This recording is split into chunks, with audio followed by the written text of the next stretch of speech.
पर्यंत एकच पोहोचवायची होती माहिती की आपलं एक मुठ्ठी अनाज या मोहिमेअंतर्गत तुमच्या मित्रपरिवारातून आमचे इंस्टाग्राम यूट्यूबला चॅनल आहे नवजीवन वृद्धाश्रम, त्याला तुम्ही सगळेजण, माझी विनंती आहे की त्याला सबस्क्राईब करा आणि महिन्यात म्हणा आठवड्यात म्हणा एक दिवस आमच्यासाठी म्हणून, आपल्या आई वडिलांसाठी म्हणून आमचं स्टेटस लावत चालू, कारण त्या माध्यमातून जो गरजू आहे, जो रस्त्यावर झोपत असेल किंवा कोणी त्याच्या पाल्य त्याचे मुलं त्याचं करत नसतील ते आपल्यापर्यंत येऊन पोहोचल आणि आपण त्याचं व्यवस्थितरित्या संगोपन करू शकू.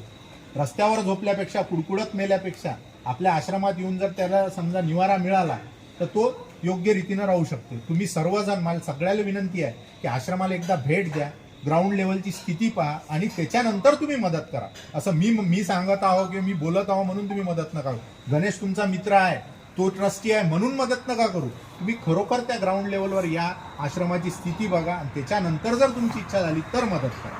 अशी करू नका. आणि सगळ्याला विनंती आहे की आठवड्यातून एक दिवस तुमची रिस्पॉन्सिबिलिटी म्हणून, जबाबदारी म्हणून आमचं एक स्टेटस लावत चला. एवढंच बोलून मी माझे 2 शब्द संपवतो. जय हिंद, जय श्रीराम. जय जय श्रीराम. हो, ज्या